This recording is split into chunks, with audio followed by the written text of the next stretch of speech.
So the frame is 6061 aluminum, tubular aluminum.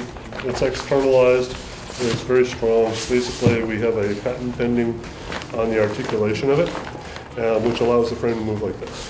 Where that Is there a center cross?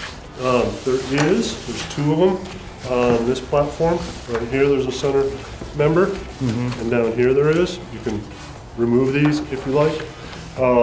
So back to the frame where you really notice the difference.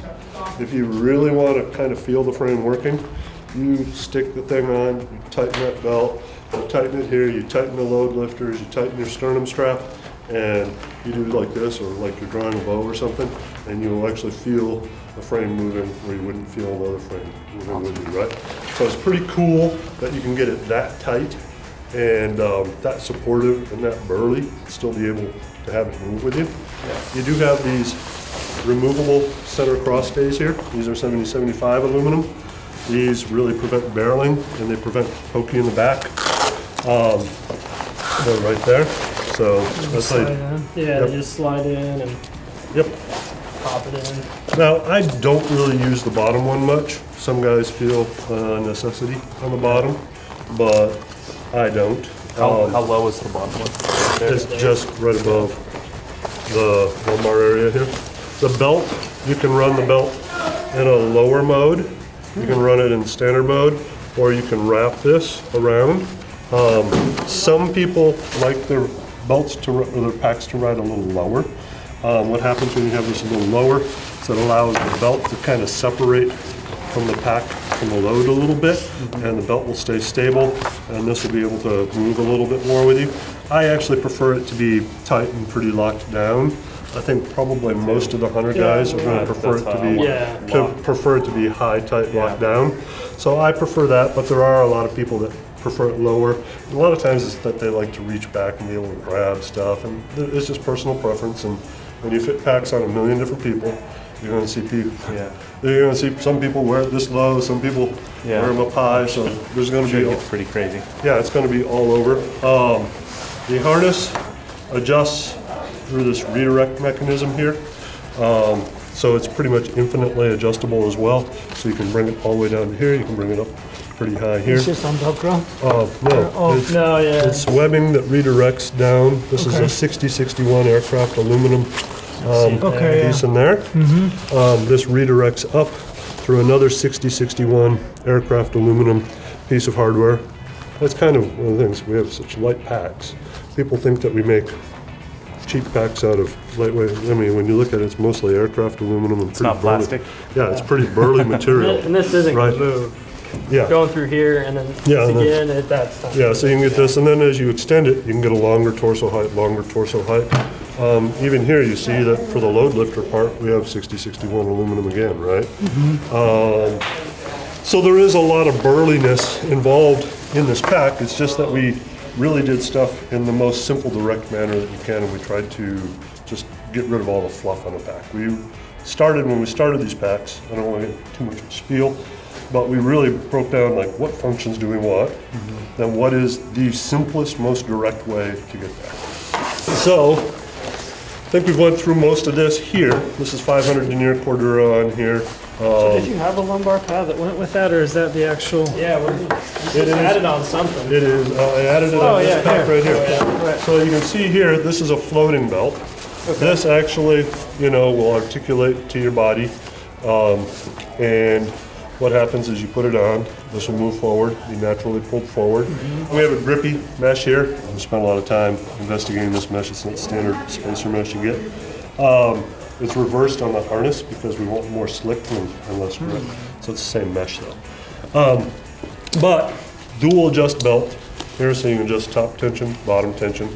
We also have some buckles where you can run a quad, run it all in one, because some people prefer that.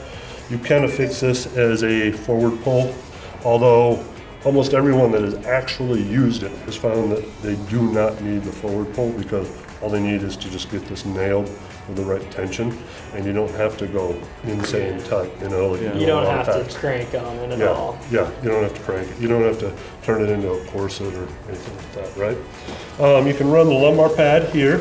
Lumbar pad has adjustable thicknesses of foam in here.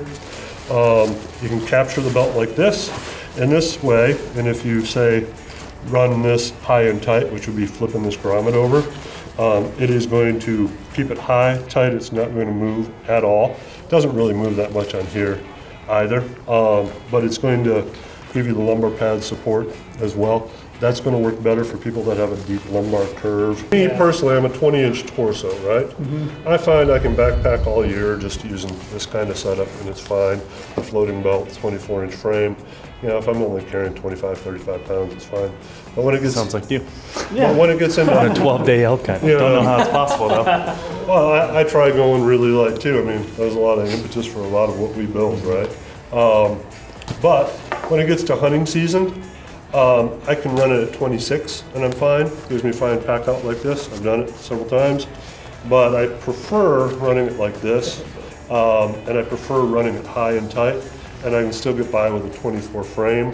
Although, I mean, I could use a 26 too, and it really wouldn't be a problem. 24, I get a little bit better head movement. So your standard frame, you sell it in a 24 and a 26 with extensions? Or No, a 24, and then you can add with two. extensions? You can add 2 or 4-inch extensions. Okay. So So it's all the same So frame, it's a and then you just 24 add 24-inch 2 frame, and then if you want to add 2-inch Yeah. extensions or 4, you can do yeah. that. Yeah. And some people, I mean, you have to be kind of a do-it-yourselfer, but some people will buy a couple sets of extensions, and then they'll be like, 28 is more than I need. I'll carry everything I want with, say, 27 or 26 and a half. They're easy to kind of just cut down, trim down a little bit, and be at that height, right? Then you have that height really dialed. That's why I say it's really almost a custom fit back, you know, when you really get into it. And this is the integrated platform. This is the Brooks, right? This thing is nice. It's practically a tent, if you want to, or maybe you really get into this. For day hunting, you know, it's just a little over 4 pounds. Like this is the full zipper access. These, you put gear, you can also fit spotter, tripod as well. And then up like this, we have this conservatively rated for 7,400. And I feel that that's pretty conservative on that once you start to really, there's a guy, one of the funniest pictures, we have this thing where people can submit photos on our website, and he had one of these in the Brooks range. He's got a grizzly bear sticking out the top of it, and it just looks hilarious, right? But this one was designed differently. This has got internalized load shelf here.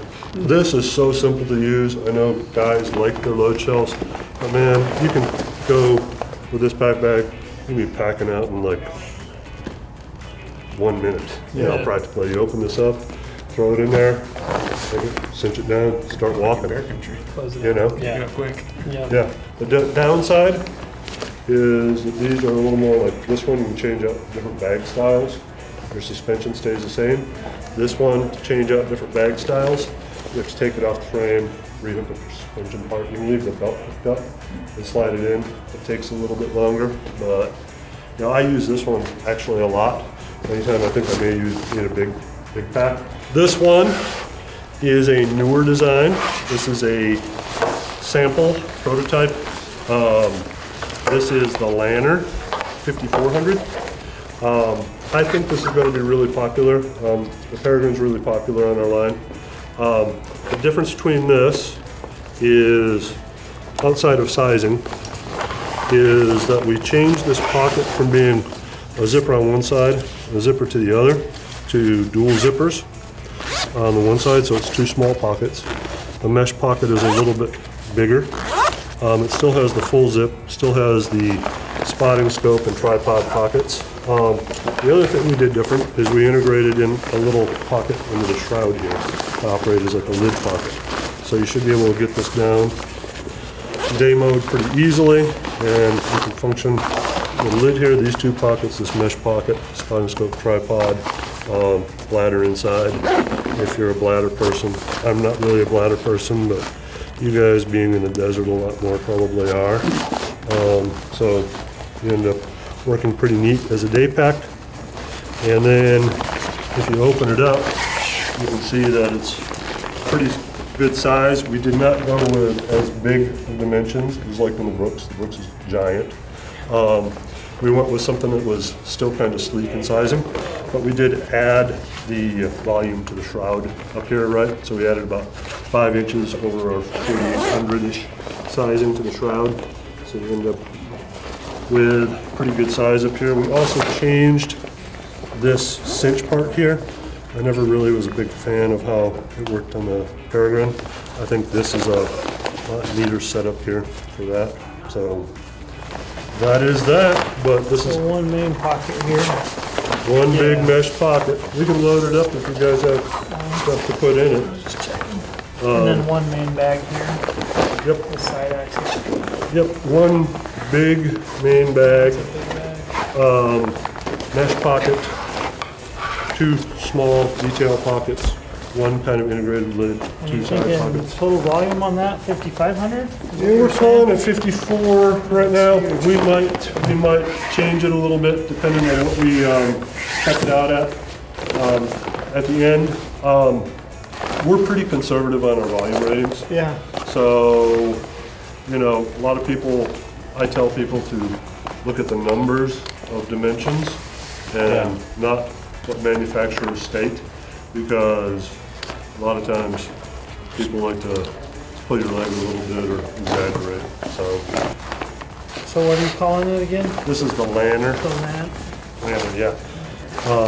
And then, I mean, if it's full, then you have this here, which is a good place for headlamp, some things like that. Do you Right? do like a traditional top lid? Yeah, we We got do have a traditional top lid. for people that like them. So basically the way the top lid works is it attaches to the top of your frame here.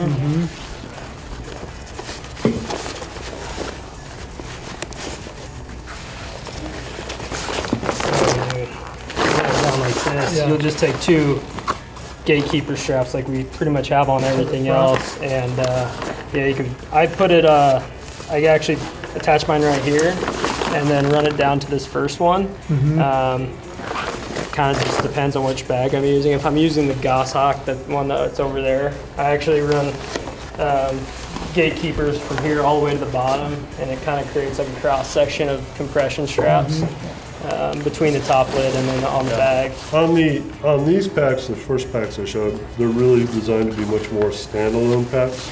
The goShawk here is something that is really kind of, I don't know, chameleon, because it's on the breakaway platform, so you can do all the load shelf stuff. It's a 4800 base bag, but let me remove all this stuff.